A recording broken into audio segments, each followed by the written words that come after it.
भाषा क्या है, इसका विकास कैसे हुआ और इसका प्रयोग हम लोग कैसे करते हैं। तो भाषा जो है, भाषा शब्द संस्कृत के भास धातु से बना है। जो भाषा शब्द है, कौन सा शब्द, भाषा शब्द है, वह संस्कृत के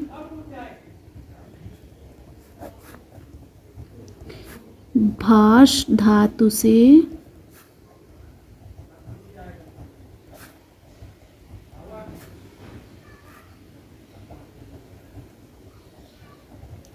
मिलकर बना है। और जो ये भाष शब्द है, तो इसका अर्थ जो होता है क्या है, वाणी को व्यक्त करना, वाणी को व्यक्त करना या बोलना, है ना। पहले जो मनुष्य था उसको ना ही बोलना आता था और ना ही लिखना आता था। वह केवल संकेतों द्वारा ही अपने मन के भावों को व्यक्त करता था। धीरे धीरे उसका विकास हुआ। अपने विचारों को प्रकट करने के लिए पत्थरों, चट्टानों पर कुछ चिन्ह बनाने शुरू किए। कुछ समय बाद उसने लिखकर अपने विचारों को व्यक्त करना सीखा। इस प्रकार हम कह सकते हैं कि अपने भावों का आदान प्रदान करने के लिए भाषा का जन्म तथा विकास हुआ, है ना। जैसे कि हम कह सकते हैं कि मनुष्य जब किसी को कुछ बताना होता है, कुछ समझाना होता है, तो वो क्या करता है, पहले या तो बोलता है, बोलकर उसको समझाने की कोशिश करता है तो दूसरा व्यक्ति उसको समझता है। और दूसरा जो तरीका है क्या है, वो लिख करके वो दूसरों को समझाना चाहता है तो दूसरा व्यक्ति उसको आसानी से समझ जाता है। तो भाषा की परिभाषा क्या हुई कि बोल कर या लिख करके अपने मन के विचारों को व्यक्त करने का माध्यम जो है वो भाषा कहलाता है। भाषा की परिभाषा क्या होती है कि बोल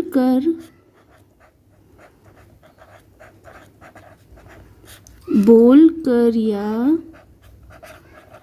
लिख कर अपने विचार व्यक्त करने का माध्यम भाषा कहलाता है।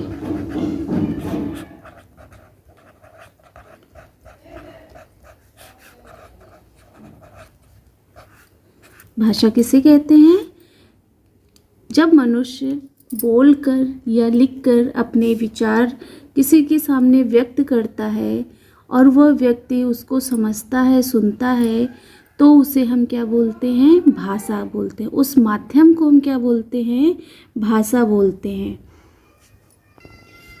अब देखिए भाषा के प्रकार, भाषा कितने प्रकार की होती है। तो भाषा के 2 प्रकार होते हैं। वैसे तो होते 3 हैं, लेकिन जिन 2 भाषाओं को मान्यता दी गई है।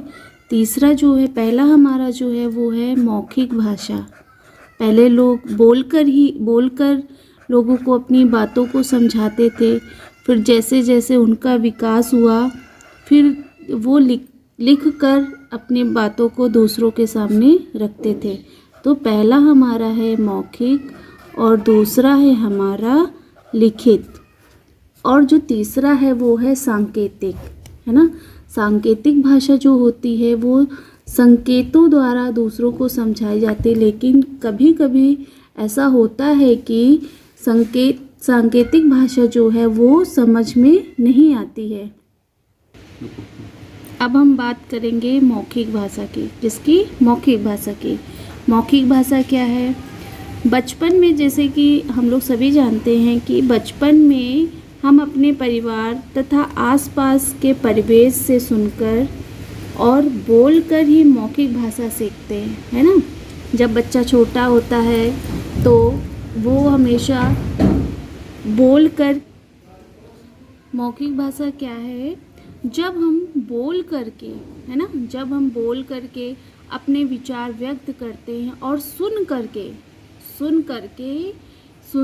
समझते हैं, तो उसे हम क्या बोलते हैं? मौखिक भाषा बोलते हैं। क्या बोलते हैं?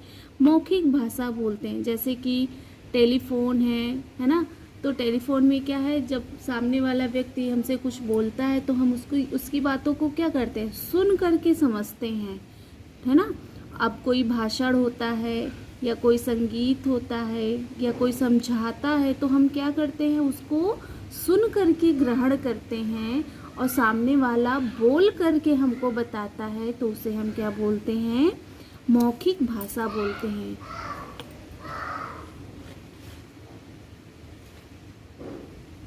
क्या बोलते हैं? मौखिक भाषा। अब बात करें लिखित भाषा की। लिखित भाषा क्या होता है? जब मनुष्य लिख करके अपने विचार व्यक्त करता है, उसे हम लिखित भाषा कहते हैं। क्या है लिखित भाषा? क्या है? जब मनुष्य लिख कर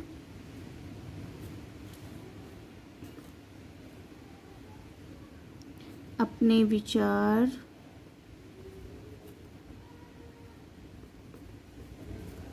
व्यक्त करता है,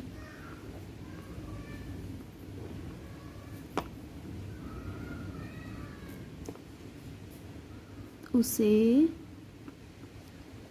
लिखित भाषा कहते हैं, है ना। जब हम लिख कर किसी को अपनी बात, अपने मन के भावों को व्यक्त करते हैं, तो उसे हम क्या बोलते हैं? लिखित भाषा बोलते हैं। ठीक है। हिंदी जो है, हिंदी भारत की राजभाषा है। हिंदी जो है वो भारत की क्या है? राजभाषा है। भारत के संविधान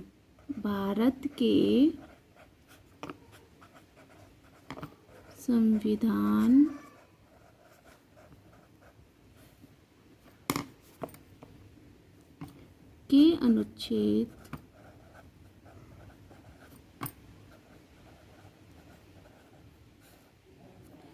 343 के अनुसार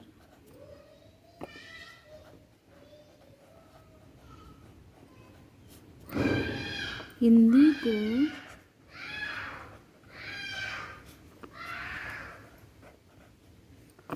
भारत की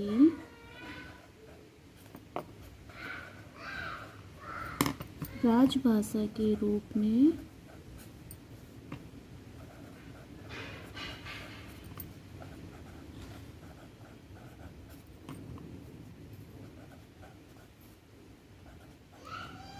मान्यता मिली।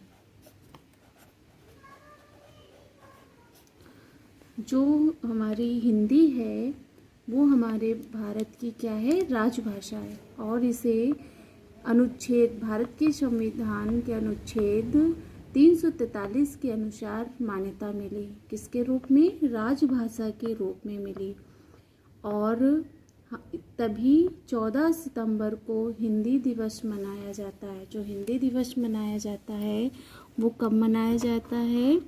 14 सितंबर को। 14 सितंबर को हिंदी दिवस के रूप में मनाया जाता है।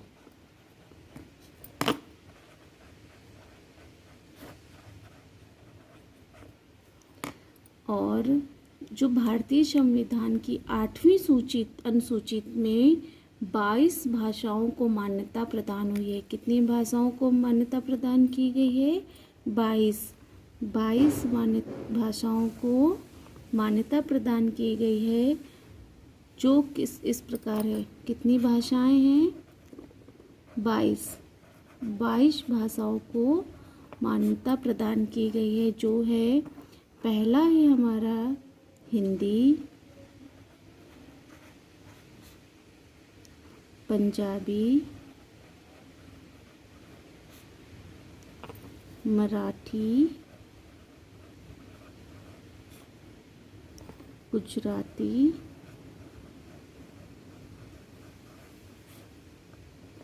उर्दू,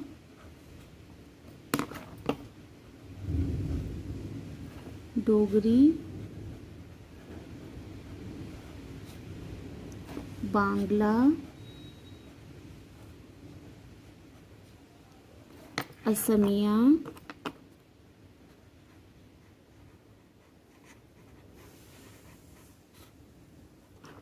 कश्मीरी,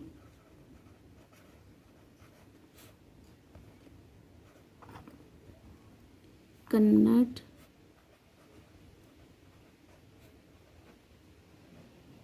तमिल, बोडो,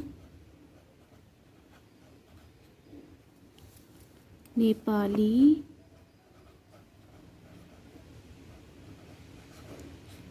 मलयालम,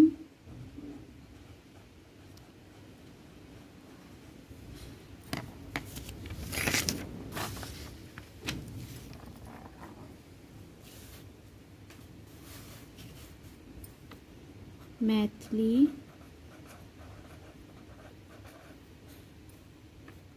सिंधी, संस्कृत, संथाली, ओडिया,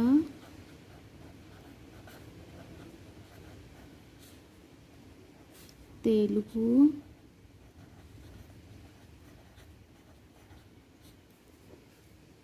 मणिपुरी,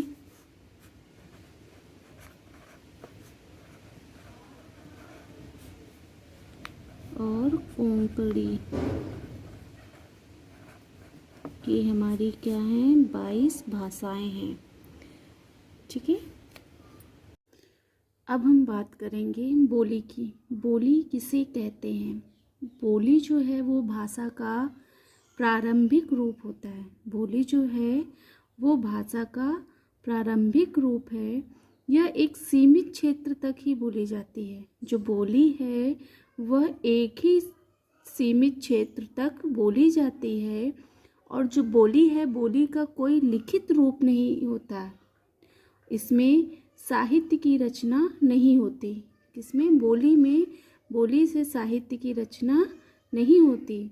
जब एक ही भाषा अलग अलग क्षेत्रों में अलग अलग तरह से बोली जाती है तो उसे हम क्या बोलते हैं? बोली बोलते हैं। जो बोली शब्द है वह बोल धन ई प्रत्यय से हुई है। बोली शब्द की उत्पत्ति बोली शब्द की जो उत्पत्ति हुई है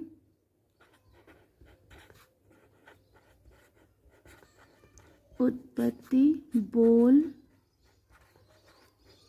धन ई। ई क्या है? प्रत्यय है। ई प्रत्यय से मिलकर हुई है। किससे हुई है? ई प्रत्यय से मिलकर हुई है।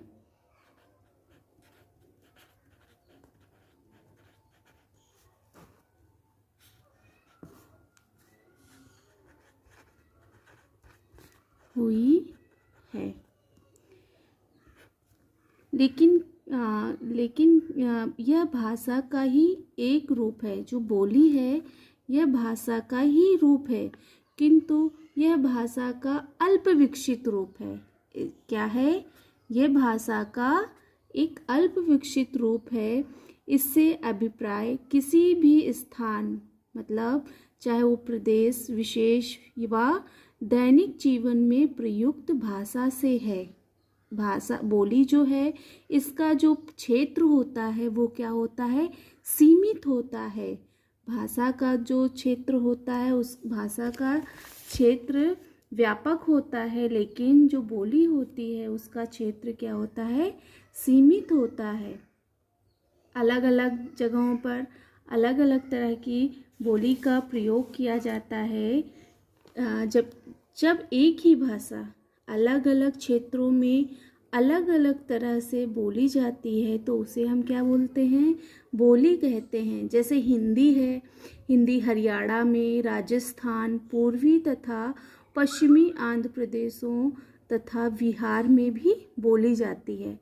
पर हर जगह हिंदी का जो रूप है वो थोड़ा थोड़ा क्या हो गया जाता है, बदल जाता है। जैसे ब्रज है, अवधी है, मगही है, बुंदेलखंडी, पहाड़ी, हिंद, मारवाड़ी, हरियाणवी, राजस्थानी, भोजपुरी आदि ही हिंदी की बोलियां हैं। बोलियों में लोकगीत तथा लोक गाथाओं की रचना होती है। बोली में क्या होता है, बोलियों में ही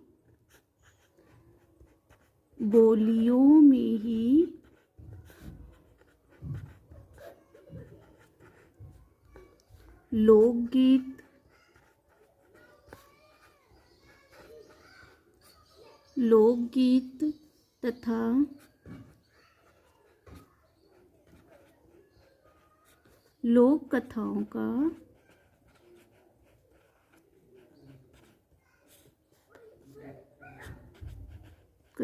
की रचना होती है।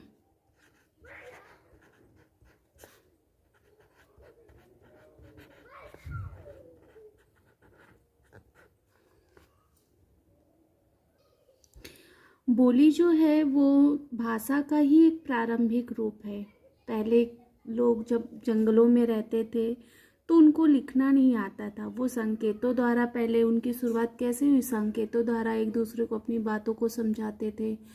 और जैसे जैसे उनका विकास हुआ तो वो बोलना स्टार्ट किया, उन्होंने बोलना सीखा, बोल करके अपने मन के भावों को दूसरों को समझाते थे।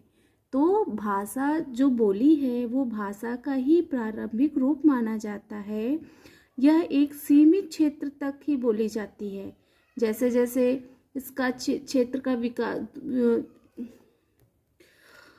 यह एक सीमित क्षेत्र तक ही बोली जाती है और जो बोली है उसका अपना कोई लिखित साहित्य नहीं होता, इसमें साहित्य की रचना नहीं होती। अतः हम कह सकते हैं कि बोली किसे कहते हैं, बोली की परिभाषा जो है वो है भाषा के क्षेत्रीय रूप को बोली कहते हैं।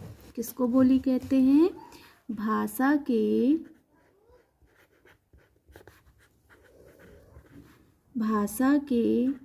क्षेत्रीय रूप को बोली कहते हैं।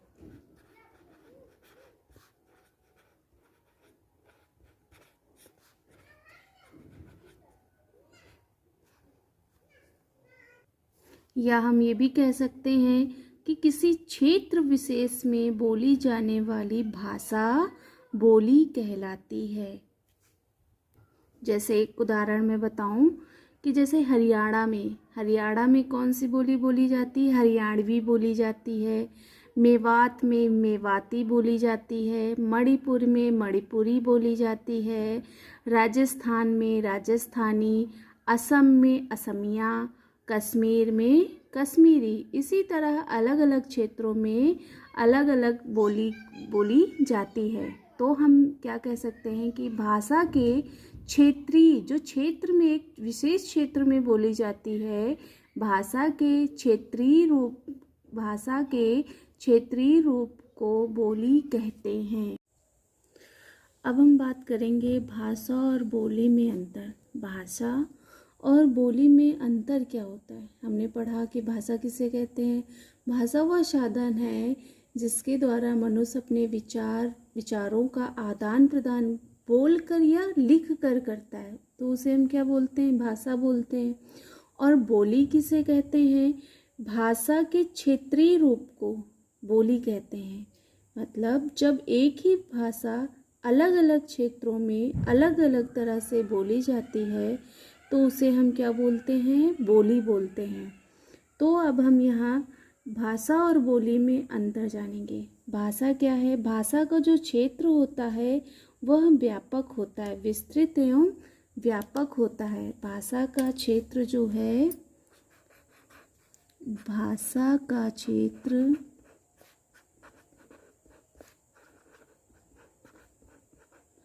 भाषा का क्षेत्र विस्तृत एवं व्यापक होता है।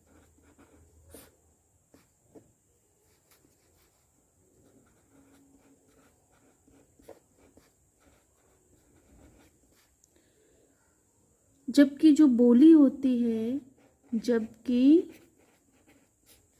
बोली का जो क्षेत्र होता है, बोली का क्षेत्र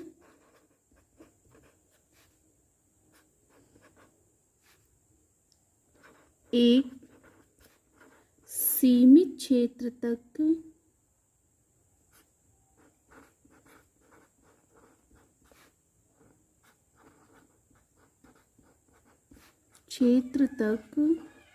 बोली जाती है।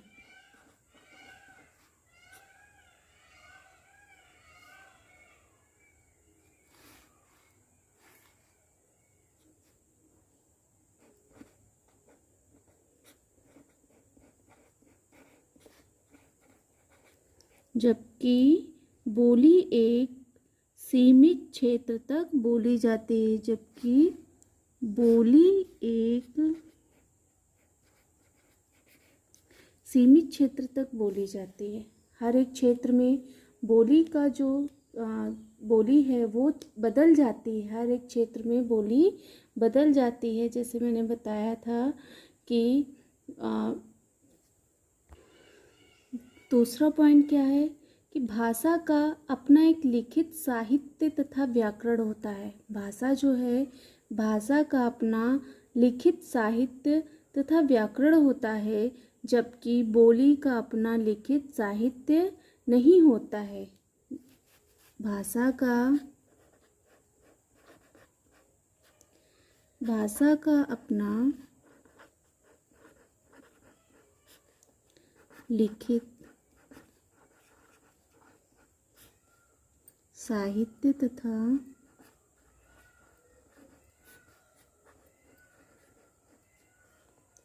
व्याकरण होता है,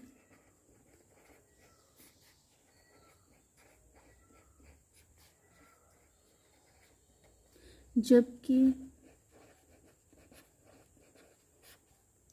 बोली का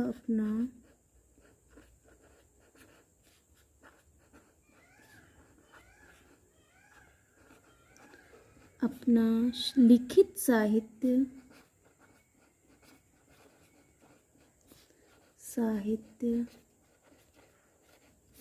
नहीं होता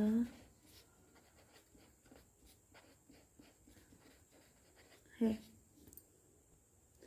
तो भाषा और बोली में अंतर आप लोगों को समझ में आ गया होगा कि भाषा और बोली में अंतर क्या होता है। भाषा का जो क्षेत्र होता है वो क्या होता है? विस्तृत और व्यापक होता है, और जबकि बोली का जो क्षेत्र होता है वो सीमित होता है। और भाषा का अपना लिखित साहित्य तथा व्याकरण होता है, जबकि बोली का अपना लिखित साहित्य और व्याकरण नहीं होता है। वो भाषा। अब हम बात करेंगे उपभाषा। भाषा हमने पढ़ा, बोली हमने पढ़ा, अब हम पढ़ेंगे उपभाषा। उपभाषा किसे कहते हैं? जब बोली का क्षेत्र बढ़ जाता है, जब बोली का क्षेत्र बढ़ जाता है, उसमें साहित्य रचना होने लगती है, तो वो बोली क्या बन जाती है? उपभाषा बन जाती है। जैसे ब्रज तथा अवधी हिंदी की बोलियां हैं, इनमें साहित्य की रचना हुई, अतः ये उपभाषाएं बन गई। उपभाषा किसे कहते हैं? कि जब बोली का क्षेत्र बढ़ जाता है, जब बोली का क्षेत्र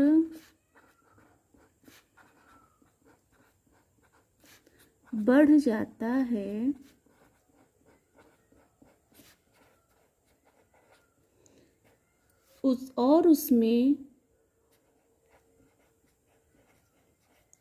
उसमें साहित्य रचना होने लगती है। क्या होने? रचनाएं होने लगती हैं, उसमें साहित्य रचनाएं होने लगती हैं।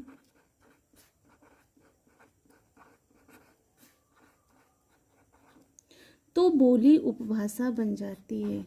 तो बोली क्या बन जाती है? उपभाषा बन जाती है।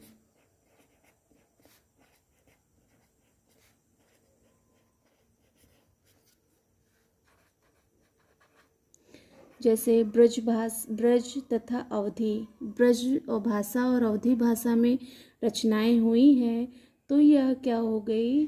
हिंदी की बोलियां हैं। कौन सी? ब्रज और अवधी जो हैं वो हिंदी की बोलियां हैं, लेकिन इसमें साहित्य की रचना हुई तो ये क्या बन गई? उपभाषाएं। जैसे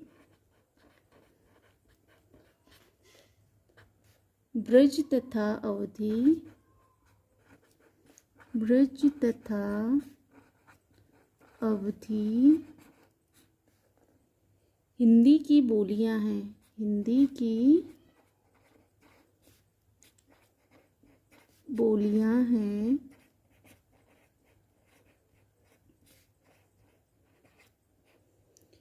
लेकिन इसमें क्या हुई है? साहित्य में रचनाएं हुई हैं। इनमें साहित्य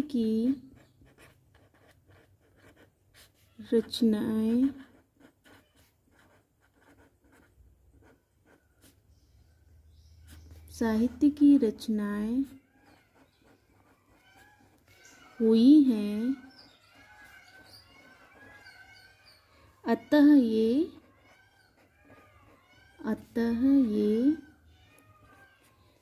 उपभाषाएं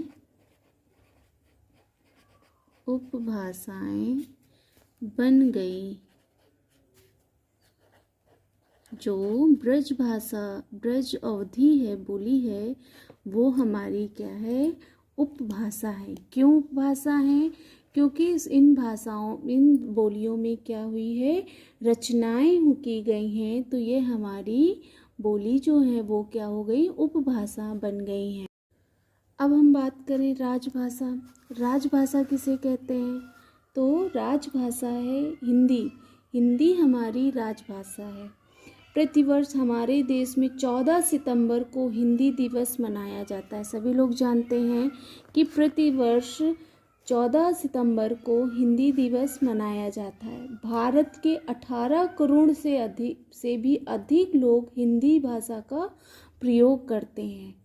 और एक बात ये भी है कि हिंदी विश्व की एकमात्र वैज्ञानिक भाषा है जो बोलने और लिखने में समान है ना? हिंदी विश्व की एकमात्र वैज्ञानिक भाषा है जो बोलने और लिखने में समान है। कौन सी भाषा है? हिंदी। हिंदी जो है, हिंदी विश्व की एकमात्र वैज्ञानिक भाषा है।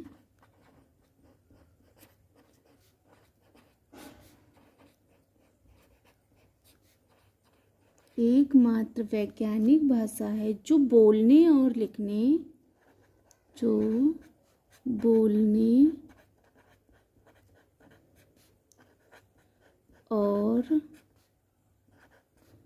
लिखने में क्या है? समान है। लिखने में समान है। और आप लोगों सभी को पहले मैंने बताया था कि भारतीय संविधान में कितनी भाषाओं को मान्यता मिली है? 22 भाषाओं को मान्यता मिली है। भारतीय संविधान में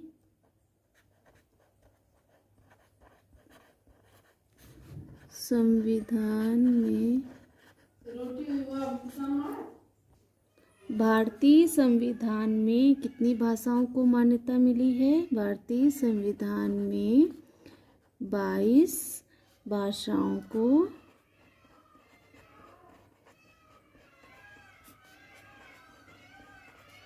मान्यता मिली है। ये पॉइंट आप लोग याद कर लीजिए। जो हिंदी है विश्व की सिर्फ एकमात्र भाषा है, जो वैज्ञानिक भाषा है, जो बोलने और लिखने में समान है। और भारतीय संविधान में 22 भाषाओं को मान्यता मिली है। आई होप आप लोगों को ये चैप्टर समझ में आया हो। अब हमने क्या क्या सीखा, मैं पॉइंट में आपको बता दूं कि भाषा एक ऐसा माध्यम है जिसके द्वारा मानव विचारों का आदान प्रदान करता है। और क्या, भाषा के 2 रूप होते हैं, मौखिक और लिखित। फिर भाषा का क्षेत्रीय जो रूप होता है वो बोली कहलाता है।